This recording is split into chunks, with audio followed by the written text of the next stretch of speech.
meie esimene ehitusvõistlus ongi ametlikult nüüd lõpule jõudnud. Ja tuligi ka rohkem töid sisse, kui me ootasime, et sellega jäime ka väga rahule. Huvitavalt lahendatud neid töid oli päris palju. Ja. Mul oli iga kord hea meel ka, kui ma sain teada, et jälle on uus töö tulnud ja ma saan jälle vaadata ja ära kinnitada selle, et selles mõttes ma ise ka nautisin seda võistlust. Et on veel üks lisaauhinna võimalus, millest me räägime ka pärast võitjate väljakuulutamist, et võistlus ei ole päris läbi.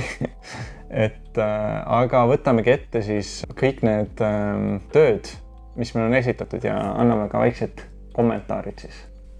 Nii, aga alustamegi siis selle võistluse kõige esimesest tööst, et selle masinaga siis saab kas sõita, ujuda või lennata üle ääre, et valikuid on selles mõttes palju. Siin on Ameerika auto, väga detailne selles mõttes. Et võib-olla ongi, et üle ääre selline pikkus, et see on et on näha, kuidas juba fookusesse, kaugusesse ulatub see rattad juba seal taga on ka. Jaa, et selles mõttes täitsa huvitav, et siin on natukene nagu jämedamad rattad taga või ma ei tea, võib-olla lihtsalt fookusest tulenevalt. Aga väga huvitav töö. Üle ääre keevpott, et see oli ka, kui ma seda vaatasin, et see oli, et selle peale ma isegi nagu ei mõelnud. Et see on ka nagu minu jaoks ka väga selline huvitav töö. Ja värvilahendus on ka selline väga kena. Et selles mõttes huvitav, et on kasutatud lahtiseid klotse, et see on täitsa huvitav lähenemine. Nii, et siin on üle ääre pizzaresto siis, et ma saan aru, et tõlgendus on siin, et ta on nagu üle piiri läinud mitut pidi, et siin on mingid luukered ja igasuguseid asju toimub. Selles mõttes väga huvitav lähenemine. Nii, ja nüüd see läheb juba meie praegusesse hooaega. Jõulud lähenevad, siin on jõulusaan. Ja siin on ka selline natuke üks loom nagu veabki ja siis on nii nagu täis tuubitud selline pirakas jõulusaan, et võib-olla ongi see ka nagu selles võtmes, et see üle ääre, et ja selles mõttes siin on näha ka, et seal leeke lendab taga küljel, et see kihutab, et kingid kiiresti kohale tuua. Et selles mõttes väga äge töö minu arust. Siin ütleme, et võib-olla inimesed, kes on pisut üle ääre läinud, et tuleb natuke korrale kutsuda, võib-olla pisut rohkem kui natukene. Väga huvitav töö, siin on päris jõuliseks tehtud see politseibuss. Et tuuleklaas on kaitstud, väga huvitav ja jõuline auto. Nii, et siin on jällegi üks lennumasin, võibki siis üle ääre lennata. Et tuld tuleb tagant, et jõudu tal on, ma usun, et üle ääre taga jõuab. See on selles mõttes huvitav töö, et kui võistlus algas, siis vist oli veel isegi natukene veel sügisjagu, nüüd hakkab juba asi talve liikuma, et värvid on väga sügisesed ja siin on siis üle ääre minev magustoit. Meenutab ka natuke mulle Minecrafti, et on selline plokilik, et siin on purskkaev, mis ajab üle ääre. Siin on samamoodi kasutatud ka siis selliseid nagu lahtiseid klotse ka, et see mulle ka nagu väga meeldib, ja see tee on ka nagu päris huvitavalt lahendatud, et siin on natuke eri tooni, kive ja eri suurust, et nii, et siin ajab vulkaan üle. Et mulle siin ka see värvilahendus ja kõik see nagu meeldib, see on nagu kõik need toonid nagu omavahel toetavad üksteist väga hästi, et sellised kollakad, pruunikad ja punased toonid, et see on väga kenasti lahendatud. Ja see, et siin on kasutatud nagu nii palju suuremaid klotse, et see annab sellise küllaltki minimalistliku tunde sellele. Mulle nagu eriti meeldib see idee, et nagu mootorrattaga keegi on tulnud mingisugusest päeval läbi, vaatab päikseloojangut üle siis kaljuserva, et selles mõttes see emotsioon, mis mulle juba tuleb, et nagu päris huvitav. Et see Põhja-Eesti pankrannik. Jaa, kas või. siis on ka selline massaažimasin, et see on ka võib-olla need konstruktsioonid ja kõik see, et ma ei tea jaa, et kui seljavalu hakkab nüüd väga üle ajama, on ju, et saab jah, natukenegi leevendus, kui sellega üle käia.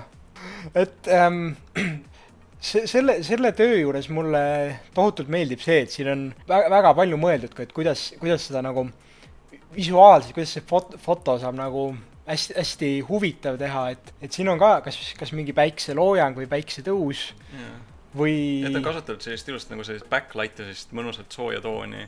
Või mingi plahvatuse taustal äkki. Et noh, siin on nüüd üks väga kogenud ehitaja oma töö esitanud, et ma pidin isegi kontrollima, et see ei ole mingisugune valmis komplekt, tõepoolest ei ole sellist komplekti kuskilt võimalik osta, et väga võimas ja tõsiselt muljetavaldav. Ja et pealkiri on ka see, et üle ääre tagasitõstmismasin. Mulle taabki meelde need, kus on need kanalid, seal on mingid autod on sisse kukkunud niimoodi, et nendega tõsteti siis niimoodi ilusti tagasi välja need. Nii, et siin on üks masin, mis läheb üle ääre, et see on siis suisa robot, saab kõndida. Ma usun, et üle ääre ta jõuab ka. Mina mõtlesin seda, et nagu võimas robot läheb üle ääre, et ongi võib-olla läheb üle selle punkti, kus ta enam ei ole tagasiminekut või nagu, et noh, läheb võitlusesse niimoodi ja... Üle ääre kiik. Jah, siis siin üks on ühel pool üle ääre, teine on teisel pool ääre ja kiiguvad. Aga mulle meenutab ka seda, no neid rööbastel liikumismasinaid, mida vanasti kasutati, et üks ajab seda ühelt poolt üles alla, teine teiselt poolt ja siis mööda raudteed sõidavad ringi, et siin on äkki siis kiige kujul selline asi. Et siin on üks järjekordne auto, see samuti läheb üle ääre, et seekord siis üle trepi ääre. Vägagi detailselt ehitatud, et huvitav töö. Siin on kasutatud ka ühest komplektist pärit juppe, aga ma kontrollisin, siin on ikkagi tehtud unikaalne mudel, et selle ehitaja on ikkagi päris andekas olnud. Ma ei tea, kas on ka taotluslik, aga mulle meeldib ka see natuke on ülemine osa nagu fookusest väljas, et see tuleb nagu, tundubki nagu tuleks natuke hooga sealt trepist alla, et siin on üks disainmaja, et selle teine korrus ulatab siis esimesel korrusel üle ääre, et on koht, kus olla ilma, et vihm pähe sajaks. Ja selline väga modernne ka, et see on, isegi helikopteri jaoks on koht katus olemas ja sellised kenad rohelised väljad maja ees, et... Jällegi üks töö, mis läheb meie hooaega, et siin on... Ja, et see on ka selline efektne, et see ongi võib-olla, et üle ääre ette valmistamine, et keegi, mul on see jõulukuus, mida ma ei taha, et keegi teine ära võtaks ja mul on see pandud need ilusti eest ära, et pihta ei pandaks, et see on hea. Nii, et ohtlik maa ajab inimesed üle ääre, et ma saan aru, et nad on nüüd üle viimase piiri läinud, et nüüd toimubki see nagu põgenemine või lahkumine, et laevade ja niimoodi. Võib-olla lahkumine, jah. No ja, ma ei vaadanudki neid laevu, ma mõtlesin, et tuleb mingisugune mäss robotite vastu. Aga jah, siin vist inimesed peavad põgenema üle siis kalla ääre sinna laeva peale, et pääseda ohutusse. Et siin on ka üks töö, kus on Bricklink stuudiot kasutatud, et väga hea meel näha, et sinu tehtud juhised siis läksid asja ette ja... Ma tean ka, et uut programmi on võib-olla natuke raske ka alguses kohe kõike hoomata, aga ma näen, et siin on nagu kõiki sellised eri tükke kasutatud, et on, kõigile on antud toonid ja kõik see, et see on väga hästi nagu välja kukkunud ka. Et siin lennuki tiib ulatub üle kapi serva ja eks ta saaks ka nagu oma lendu alustada üle kapi serva, et saaks oma lendu tõusmiseks vajaliku hoo vist kukkumisest. Mõeldud ka värvide kokkusobivuse peale siin, otsitud, mis kuhu sobib ja... Ja et ei ole kasutatud ainult seda ühte mingit seda hallitooni, et siin on ka pannud natuke sellist beeži ja on tumedat halli ja niimoodi, et see on väga kena selline lennuki komplekt ja... Mul tekkis siin kohe päris mitu mõtet selle töö peal, et kas siin on mingi mägironija, kes peab üle ääre üles ronima või on mingi võimatu missiooni tüüpi värk seal toimumas, et... Ja mulle meeldib ka väga see ja see kasutus, et see ei ole, et ta, kui klotsi külge kinni tasada, aga ta ongi nagu selle, noh, mis ongi selle haaratsidega seal lihtsalt nagu ripub. See ongi, kas ta läheb nüüd üles või ta tuleb sealt alla, et see on nagu ja Palmi saarel, et kui stress läheb üle ääre, siis ilmselt tahaks kuhugi puhkama minna. Ma näen ka, et seal see väike laev on seal üle kalda ääre läinud, ilmselt natuke kinni. Ja mulle meeldib ka see, kui see lõke on seal lahendatud, et ei ole kasutada võib-olla sellist tuletükke, aga ongi kasutatud siis punast, aga see annab ka nagu selle efekti ilusti nagu edasi. Ja see on kõik nagu see maapind ja kõik see on nagu, ongi kõik nagu päris klotsidega ka pandud, et võib-olla see roheline seal kohe kalda äärel, et mulle tundub ka, et see on nagu kaktus, et selline väga hästi lahendatud. Ja see palm ka, mulle see palm ka tegelikult väga meeldib, et see on ka kena näputöö. Siin on üks lahing. Siin on jällegi väga hea näha, et vee jaoks on kasutatud lahtiseid klotse, et annabki sellist voolavust sellele. See rünnak, ma saan aru, viibki inimesed siis üle ääre või nad on viimase piiri peal. Ja, et nad ongi, et nüüd see rünnak toobki nagu selle võidu või ongi see viimane selline nagu push või selline lükke. Mulle meeldib ka need, mis on siin nagu sellised suurtükid ja võib-olla ka selline õhutõrre relvad, et see on nagu väga sellised huvitavalt ehitatud, et ma ise ei ole nende peale isegi nagu tulnud, et see on ja kenasti lahendatud. Et ukse äärel kuuske vaatamas, et see jälle läheb jõuluteemasse. Et vaatabki siit ukse äärelt, et kuusk on täitsa olemas, et nüüd ongi vaja siis maha lüüa ja tuppa tuua. Võib-olla see viib ka üle viimase piiri, kui see uksed või kuskil uksed sissi mahu. Ja siis on maha võetud juba. Äkki saab aknest siis. Ja.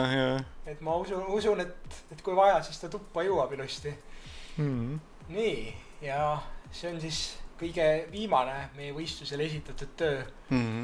Et selle peale ma ka nagu väga ei tulnudki, et mõtted üle ääre, et see ongi, et ei mahu enam pähe kõik see värk ja hakkabki siis igalt poolt niimoodi nagu välja tulema, et see on väga selline omapärane ja selline väga kunstiline töö ja, et seal on nagu erinevate emotsioonidega näod, et seal ilmselt nagu mingid emotsioonid on üle ja siis seal on mingi tulekahju veel isegi, mis tuleb kuidagi moodi kontrolli alla saada. Aga siis me selle osaga nüüd saime ühele poole, et võib-olla me näitame ka siis, mis me ise tegime. Tuletage siis meelde, et me ise endale auhinda ei hakka andma, et me lihtsalt lõbu pärast tegime ka oma tööd. Et siin on minu tõlgendus siis sellele teemale. Kohe kui see... Et need on siis ka tehtud tegelikult, ma ütlen kohe, et me tegime Bricklink stuudioga, et Christian sai siis ka nagu oma kätt proovida selles, et see oli üldse mu esimene töö selle Bricklink stuudioga, ma mõtlen, alguses oli päris keeruline. Aga ja kohe kui see teema meile pähe tuli, siis minu tõlgendus oli see, et seal, ma ei tea, kas on mingi põgenemine või ja näiteks kuskil filmides ja siis sõidetakse seal viimase kalju serva peal ja saadakse viimasel momendil pidama ja siis haara mu käsi. Kuna see mudel on väike, siis ma väga suurt autot ei saanud sinna muidugi teha, aga mina nägin seda teemat niimoodi. Nii, ja siis siin on minu tehtud tegingi sellise nagu pokaali, mis on nagu juba jäetud liiga laua serva peale ja siis ta nagu vaikselt niimoodi kukubki ja ongi, et panin sinna meie need Sunmora toonid ka sisse, aga et mis ma selle kohta oskan öelda on see, et võib-olla, kes seda Bricklinki vaatas ka, et võib-olla siin on seda neid, kui sa paned kõrgema kvaliteediga, siis läbipaistvad klotsid tulevad nagu paremini välja, aga selline ta on, jah. Nii, aga nüüd on selle video, ma kujutan ette kõige põnevam osa, et kes on siis selle ehitusvõistluse võitjad. Et kumma me enne võtame, kas võtame vast rahvahääletuse võitja enne? Ja, et see on, saab häälte järgi vaadata juba. Et ma arvan, kes siin viimase paari päeva jooksul on vaadanud, on ka näinud, mis seal praegu näha on. Et see oligi siis meil see ohtlik maa ja inimesed üle ääre, millest sai kuskil üle 300 hääle. Jah, pärast häälte ülevaatamist lõplik tulemus oli 371. Et päris palju. Ja. ja palju õnne, et võtame sinuga siis Meelitsi ühendust ka ja et saab on niimoodi. Nii, aga võib-olla selles mõttes pisut põnevam koht, et seda veel keegi peale meie ei tea, et milline siis meie lemmiktöö oli ja kes siis selle eest saab auhinna. Et meie lemmikuks see saigi see Mõtted üle ääre, et see oli väga sellise nagu, mul ei tea see sõna pähe üldse. Jah, et rohkem oli võetud seda asja nagu metafoorina, et ja väga kunstiliselt lahendatud, et nagu päris huvitav, kuidas ja kuidas need eri mõtted olid nagu välja toodud, et see hakkas väga silme, aga siis ka see lisaauhind, et lisaauhinna hääletus tuleb nüüd meil siis võistlejate vahel. Igal võistlejal on siis hääl, mida saavad anda oma lemmiktööle, et siin ei ole muidugi nende, kes on võitnud juba. Ma natuke e-mailis täpsustan, et mitte üks hääl, aga no ma ei hakka väga keeruliseks videosest ajama. Okay. Et ühesõnaga osalejate vahel osalevad need, kes midagi ei ole võitnud ja need, kes teiste osalejate eest veel hääletavad. Ja tegelikult ei jää päris keegi täitsa ilma, et meil on ka kõigile osalejatele siis järgmise võistluseni on sooduskupong. Teeme järgmise võistluse lõpuni, et siis kes tahab, see saab jätkata oma. Ja saab jätkata seda soodustust, kui järgmise võistluse osaleb, et ja. Ega see võistlusel osalemine nii väga lihtne ei olegi, et sa pead mõtlema, mida sa üldse ehitad, kuidas sa ehitad, selle kokku panema ja lõpuks veel foto ka tegema, et tegelikult päris omajagu tööd, et ma arvan, et kõik vähemalt midagi väärivad. Ja noh, selles asjas ka, et millal meil see järgmine võistlus on ja et kuidas sellest teada saada. Et noh, paneme üles oma YouTube'i, oma Facebooki, oma Instagrami, et kuna see toimub, mis on teema, mis on, reeglid paneme ikkagi võistluselehele pigem, aga jah, et kui tahate sellega kursis olla, et siis kindlasti tasub meid jälgida või subscribe ida või mis iganes see platvorm seda nimetab. No kui on soov, et ka Meelitsi et me ka Meelitsi teada anname, siis lihtsalt kirjutage meile, et me siis saadame uue e-maili, kui uus võistlus algab, et kes ei soovi, et paar nädalat siis peale võitjatega ühendust võtmist me siis kustutame ka teie kontaktandmed ära, et meil ei ole neid tarvis, kui te osaleda ei soovi. Aga jaa, selleks korraks meil vist on kõik. Et kes nüüd võistlusel osalesid, siis õige pea ma või võib-olla Martin, tõenäoliselt mina, et keegi ühesõnaga kirjutab ja saab siis kätte kupongid, saab kätte auhinnad ja võib-olla ma panen väikse küsitluse ka kaasa, et see on vabatahtlik, kui soovite, siis saate natuke anda oma arvamust, et milline see järgmine võistlus võiks olla. Aga jaa, et head jõuluaega ja edaspidist ehitamist ka, et kindlasti ehitage edasi, et väga huvitavad asjad tulevad. Aga jah, meie poolt siis praegu kõik.